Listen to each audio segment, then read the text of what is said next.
తాకట్లో ఉన్న మీ బంగారాన్ని విడిపించి ఆ రోజు ఆన్లైన్ రేటుకి కొంటాం. Sharma gold company. నమస్తే, మీరు చూస్తుంది సుమన్ టీవీ. నేను మీ కీర్తి. ద్వాదశ రాశుల్లో భాగంగా ఏప్రిల్ 16 నుంచి 30 తారీఖు వరకు ఎలా ఉండబోతోంది తెలియజేయడానికి మనతో పాటు ప్రముఖ ఆస్ట్రాలజర్ బ్రహ్మశ్రీ నందిబట్ల శ్రీహరి శర్మ గురుగారు ఉన్నారు. నమస్తే గురుగారు. వాగర్థ విభ సంపృక్తౌ వాగర్థ ప్రతిపత్తయే జగతః పితరౌ వందే పార్వతీ పరమేశ్వరౌ ఆదిత్యాయ చ సోమాయ మంగళాయ బుధాయ చ గురు శుక్ర శనిభ్యశ్చ రాహవే కేతవే నమః. శృంగేరి జగద్గురు పీఠాధిపతులకి కంచి పీఠాధిపతులకి నమస్కారములు తెలియజేసుకుంటూ కార్యక్రమాన్ని ప్రారంభిద్దాం. సింహరాశి వారికి ఏప్రిల్ 16 నుంచి 30 తారీఖు వరకు ఎలా ఉంటుందో గురుగారు వివరించరా? ఏప్రిల్ నెలలో 16వ తారీఖు నుంచి 30వ తారీఖు వరకు ద్వాదశ రాశులలో జన్మించినటువంటి వారికి ఏ విధంగా ఉండబోతుందో తెలుసుకునే ప్రయత్నం చేద్దాం. ముందుగా గమనించాల్సినటువంటిది, వీక్షించేటువంటి సుమన్ టీవీ ప్రేక్షకులు గమనించాల్సినటువంటి అంశం ఏంటంటే, చాలామంది కామెంట్స్ రూపంలో తెలియజేస్తున్నారు, చెప్పినవి కొన్ని జరుగుతున్నాయి, కొన్ని జరగట్లేవు, కారణం ఏంటి అని చెప్పి. ప్రధానంగా శాస్త్రాన్ని అనుసరించి ఎప్పుడైనా మనం వెళ్ళాలి కాబట్టి రాశి మరియు లగ్నము రెండూ ప్రధానమే. కాబట్టి ఇక్కడ ఈ యొక్క సందేహాలకన్నిటికీ కూడాను నివృత్తి చేస్తూ ఇప్పుడు క్లియర్ కట్గా ఇంకా లోతైనటువంటి విషయ పరిజ్ఞానాన్ని ప్రేక్షకులకు అందించాలనేటువంటి సదుద్దేశంతో మనం ముందుకు వెళదాం. ముఖ్యంగా అందరికీ కూడా గుర్తుపెట్టుకోండి, జన్మ లగ్నం అని ఉంటుంది, జన్మ నక్షత్రాన్ని బట్టి రాశి ఉంటుంది. కొంతమందికి date of birth, time, place తెలియవు. కాబట్టి పేరులో మొదటి అక్షరం ఏది ఉంటుందో దానిని బేస్ చేసుకొని ఆ రాశిని మనం చూసుకోవాలి. అయితే నామ నక్షత్రంలో కూడా చాలామంది పొరపాటు పడుతున్నారు.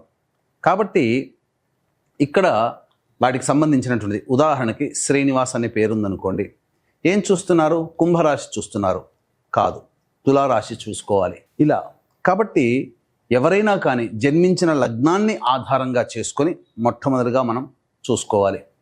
జన్మ లగ్నం తెలియని వాళ్ళు కనీసం రాశి నుంచి చూసుకోవాలి. ఈ జన్మలగ్నము రాశి రెండూ తెలియనటువంటి వాళ్ళు నామ నక్షత్రం మీదుగా చూసుకోవాలనేటువంటిది విషయాన్ని ప్రేక్షకులకు తెలియజేస్తున్నాను. కాబట్టి ఈ పట్టు నుంచి మనము లగ్నాన్ని బేస్ చేసుకొని మరియు రాశిని బేస్ చేసుకునే విధంగా తెలియజేసుకునే ప్రయత్నం చేద్దాం. ముఖ్యంగా కొంతమందికి, ఉదాహరణకి ఇప్పుడు మనం మేష నుంచి మొదలు పెడుతున్నాం కాబట్టి మేషలగ్నము, ఈ మేషలగ్నము ఒక వ్యక్తికి ఉంటుందనుకుందాం. అదే మేషలగ్నంలో జన్మించినటువంటి వ్యక్తికి కన్యా రాశి. మరి ఏ రాశి ఫలాలు చూసుకోవాలి అనేటువంటి సందేహం కూడా కలుగుతుంది. కాబట్టి ఇక్కడ నివృత్తి చూస్తూ మొట్టమొదటిగా లగ్నమే ప్రధానం కాబట్టి ఎవరు ఏ లగ్నంలో జన్మించారో ఆ లగ్నాన్ని బేస్ చేసుకునే పరిహారాలు చూసుకుంటే మీకు ఖచ్చితంగా అన్నీ సరిపోతాయి. అది గుర్తుపెట్టుకోండి. లగ్నము తెలియని వాళ్ళు అప్పుడు రాశి చూసుకోవాలి. అంటే ఒకరిది మేషలగ్నం అయి ఉండి కన్యా రాశి అయితే లగ్నాన్ని మేషలగ్నంగానే ప్రధానంగా చూసుకొని ఫలితాలు బేరీజు వేసుకోవాలి. లేదు కన్యా రాశి అనుకున్నప్పుడు లగ్నం తెలియనప్పుడు కన్యా రాశి నుంచి చూసుకుంటే 40% వరకు మ్యాచ్ అవుతాయి. లగ్నం నుంచి చూసుకుంటే 60 to 70% వరకు మనం చెప్పేటువంటి విషయాలు మ్యాచ్ అవుతాయనేటువంటి విషయాన్ని గమనించుకోగల ప్రార్థన. ఇక వివరాల్లోకి వెళ్ళినట్లయితే ప్రధానంగా ఈ యొక్క 12 రాశుల్లో జన్మించినటువంటి వారికి ఏ విధంగా ఉండబోతుందని తెలుసుకునే ముందు గ్రహ సంచారం తెలుసుకుందాం. మేషంలో రవి మరియు వృషభంలో గురువు, కర్కాటకంలో కుజువు, కన్యలో కేతువు, అలాగే మీనంలో బుధ, శుక్ర, శని, రాహు గ్రహాలు. కాబట్టి చాతుగ్రహ కూటమి 30వ తారీఖు వరకు కూడా ఉండబోతుంది అనే విషయాన్ని గుర్తుపెట్టుకోవాలి. ద్వాదశ రాశులలో భాగంగా సింహరాశి మరియు లేదా సింహ లగ్నంలో జన్మించినటువంటి వారికి 16వ తారీఖు నుంచి 30వ తారీఖు వరకు ఏప్రిల్ నెలలో ఏ విధంగా ఉండబోతుందో తెలుసుకునే ప్రయత్నం చేద్దాం. ముఖ్యంగా ఈ యొక్క సింహరాశిలో జన్మించినటువంటి వారికి గృహ మార్పు కలగబోతుంది, లేదా ఇంట్లో కంటే బయట ఎక్కువగా ఉండాల్సినటువంటి పరిస్థితి, దూర ప్రాంత ప్రయాణాలని సూచిస్తుంది. అలాగే ఆస్తిపాస్తులకు సంబంధించినటువంటి వివాదాలు వచ్చే అవకాశం కూడా గోచరమవుతుంది ఈ యొక్క సింహరాశిలో జన్మించినటువంటి వారికి. ప్రధానంగా బాధ్యతలు కూడా పెరుగుతాయి. నిర్వహించాల్సినటువంటి కర్తవ్యము మీ ముందు ఉండడం ద్వారా అనేక కష్టాలు పడాల్సినటువంటి పరిస్థితి గోచరమవుతుందని చెప్పవచ్చు. ముఖ్యంగా ఈ యొక్క సింహ లగ్నము లేదా సింహరాశిలో జన్మించినటువంటి విద్యార్థులు విదేశీ యానము, విదేశీ విద్యకు సంబంధించినటువంటి ప్రయత్నాలలో విజయాన్ని పొందుతారు. అనుకూలమైనటువంటి మీరు కోరుకున్నటువంటి విద్యా సంస్థల్లో ప్రవేశం లభించే అవకాశము గోచరమవుతుంది. ప్రధానంగా ఇటు గురువు రవి ఈ 2 గ్రహాలే మీకు సంపూర్ణంగా యోగాన్ని ఇవ్వబోతున్నాయి. కానీ చాతుగ్రహ కూటమి మీకు అష్టమ స్థానంలో సంచారం చేస్తున్నటువంటి కారణం చేత కొన్ని విపత్కర పరిస్థితులు ఎదుర్కోక తప్పదు. ఆల్రెడీ అష్టమ శని దోష ప్రభావం ప్రారంభమైంది. అంతేకాకుండా ధనము మూలకంగా ఊహించని విధముగా కష్ట నష్టాలు ధనపరంగా ఎక్కువ అయ్యే అవకాశం ఉంటుంది. మీరు నెలవారీ బడ్జెట్లో గతంలో కంటే కూడా ఈ నెల నుంచి ఎక్కువగా కేటాయించుకోవాల్సినటువంటి పరిస్థితి ఉంటుంది. ఆకస్మికమైనటువంటి ఖర్చులు పెరుగుతాయి.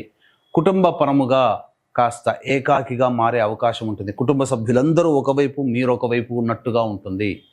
ఏ పని చేయాలన్నా ఆందోళనతో కూడుకున్నటువంటి జీవితం వల్ల ఉత్సాహం అనేది తగ్గి ఉంటుంది. కాబట్టి జాగ్రత్తలు పాటించండి. సింహ లగ్నము లేదా సింహ రాశిలో జన్మించినటువంటి వాళ్ళు ఒక్కసారి గుర్తు తెచ్చుకోండి. 2006 నుంచి 2009 మధ్య కాలంలో జీవితం ఎలా గడిచింది, అలాగే కొంత ఇబ్బందికర పరిస్థితులు మళ్ళీ కొంత పునరావృతమయ్యే అవకాశం ఉంటుంది. కాబట్టి జాగ్రత్తలు పాటించండి. ముఖ్యంగా కుటుంబ పరముగా ధనపరముగా మీరు జాగ్రత్తలు పాటించక తప్పదు. చేదుగా ఉంటుంది, నిజం ఎప్పుడు చేదుగా ఉంటుంది, కానీ అంగీకరించక తప్పదు అనే విషయాన్ని గుర్తుపెట్టుకోవాలి. ఇక వృత్తి ఉద్యోగము వ్యాపారము రంగంలో ఉన్నటువంటి వాళ్ళు ఉన్నటువంటి వాటిని మీరు నడిపించుకుంటూ ఉంటే, చేస్తున్న ఉద్యోగంలోనే చేస్తున్న వ్యాపారాన్నే కంటిన్యూ చేసుకుంటే చాలా మేలు. అనవసరమైనటువంటి విషయాలకి మనస్సు చికాకు పెట్టుకొని, అలాగే సెల్ఫ్ రెస్పెక్ట్ లేదు కదా అనే భావంతో వేరే ఉద్యోగం మారినా, వేరే వ్యాపార ప్రయత్నాలు చేసినా, వ్యాపార విస్తరణ చేసినా గ్రహాలు అనుకూలంగా లేని కారణం చేత కష్టాలు నష్టాలు ఎక్కువగా పడాల్సినటువంటి పరిస్థితి. కాబట్టి ఆ లౌక్యాన్ని ప్రదర్శిస్తూ ఉన్న చోటనే మీరు కంటిన్యూ అయిపోండి, అన్ని విధాలుగా బాగుంటుంది. ఇక ప్రధానంగా చూసుకున్నట్లయితే వివాహపరముగా ఇబ్బందులు ఎదుర్కొనేటువంటి వాళ్ళు కాస్త గట్టిగా ప్రయత్నం చేయాల్సినటువంటి పరిస్థితి. అన్ని విధాలుగా నీరు కార్చే అవకాశం గోచరమవుతుంది. ముఖ్యంగా ఈ వాహనాన్ని నడిపేటప్పుడు ఈ 15 రోజుల పాటు జాగ్రత్తలు పాటించండి. తల్లిగారి ఆరోగ్యం పట్ల శ్రద్ధ వహించాల్సినటువంటి పరిస్థితి సంతోషకరంగా ఉండదు. కాబట్టి మీరు వాస్తవాన్ని తెలుసుకొని వాస్తవంలో ప్రయాణించండి. ఊహల్లో విహరించకండి.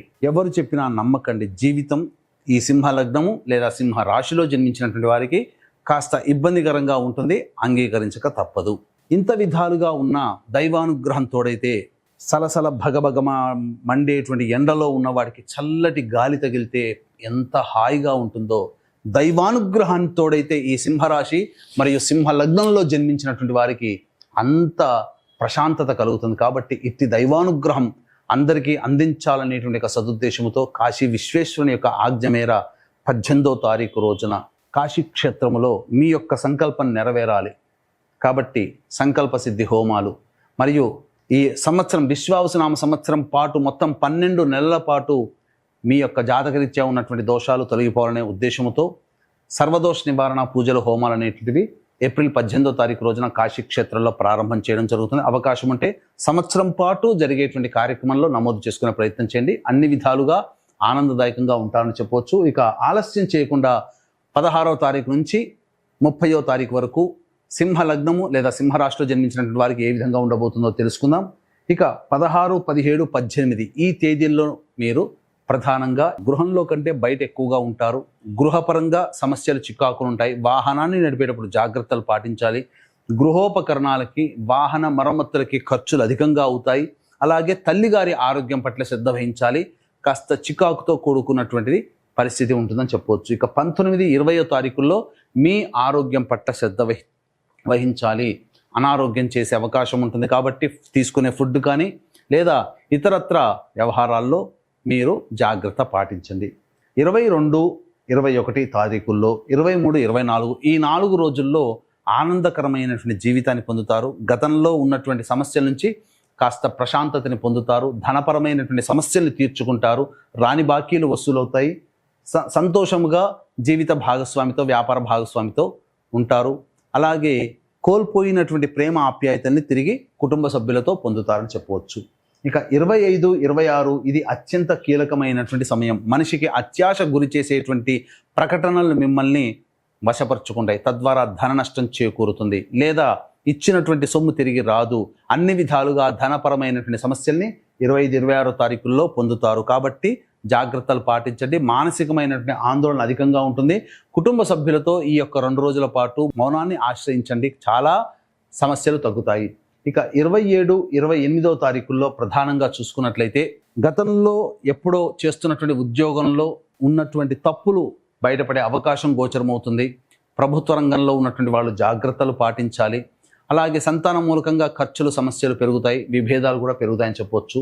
29, 30 తారీఖుల్లో నిరుద్యోగస్తులకి ఉద్యోగం లభించే అవకాశం కానీ, ఉద్యోగంలో పదోన్నతి పొందే అవకాశం కానీ గోచరమవుతుంది. తర్వాత చెప్పొచ్చేది ఏమిటంటే 16, 17, 18, 25, 26 తారీఖుల్లో ఖర్చులు అధికంగా ఉంటాయి కాబట్టి జాగ్రత్తలు పాటించండి. మరి సింహరాశిలో జన్మించిన మహిళలకు ఎలా ఉంటుందండి? ఇక ఈ సింహ లగ్నము లేదా సింహ రాశిలో జన్మించినటువంటి మహిళలు ప్రధానంగా బాధ్యతలు పెరుగుతాయి, కానీ గౌరవ మర్యాదలు తగ్గుముఖం పడతాయి. ఇప్పటి వరకు మిమ్మల్ని ఆనందంగా గౌరవించిన వాళ్ళు, ప్రేమగా చూసుకున్న వాళ్ళు మిమ్మల్ని దూరం పెడతారు. తద్వారా కొంత మానసికమైనటువంటి వేదనకు గురయ్యే అవకాశం గోచరమవుతుంది. అలాగే తండ్రి తరపు ఆస్తికి సంబంధించినటువంటి వివాదాల్లో కొంత ఇబ్బందికరంగా మారుతాయని చెప్పవచ్చు. అలాగే కోర్టు సంబంధించిన వ్యవహారాలు, చికాకులు కలుగుతాయని చెప్పవచ్చు. ఏది ఏమైనా ఫలితం లేని బాధ్యతలు పెంచుకోవడం, తద్వారా ఇబ్బందికర పరిస్థితులు. వివాహం కాని అమ్మాయిలకి కాస్త జాగ్రత్తలు పాటించండి. గర్భవతులుగా ఉన్న వాళ్ళైతే ఈ 16 నుంచి 30 తారీఖు వరకు ఆరోగ్యపరంగా కాస్త చర్యలు చేపట్టండి, ఎందుకంటే మిస్క్యారీస్ అయ్యే అవకాశాలు గోచరమవుతున్నాయని చెప్పవచ్చు. మరి వీరు సింహరాశి వారు ఎలాంటి పరిహారాలు పాటించాలంటారు? ఈ యొక్క సింహలగ్నము లేదా సింహరాశిలో జన్మించినటువంటి వాళ్ళు ప్రధానంగా ఈ 16వ తారీఖు నుంచి 30వ తారీఖు వరకు ఆనందంగా ఉండాలి అంటే ప్రతిరోజు దత్తాష్టకము రోజుకి 3 సార్లు పఠించే ప్రయత్నం చేయండి. అలాగే ఇష్టదేవత సందర్శనం చేసుకున్నట్లయితే ఇంకా శుభ ఫలితాలు పొందుతామని చెప్పవచ్చు. ఇంకా అవకాశం ఉంటే ఏప్రిల్ 18వ తారీఖు రోజున కాశీక్షేత్రంలో ఈ సంవత్సరం పాటు జరిగేటువంటి సంకల్ప సిద్ధి, సర్వదోష నివారణ పూజల హోమాల్లో పాల్గొనే ప్రయత్నం చేయండి. చాలా సంతోషం గురుగారు, ధన్యవాదాలు. సర్వం శ్రీ ఉమామహేశ్వర పరబ్రహ్మార్పణమస్తు.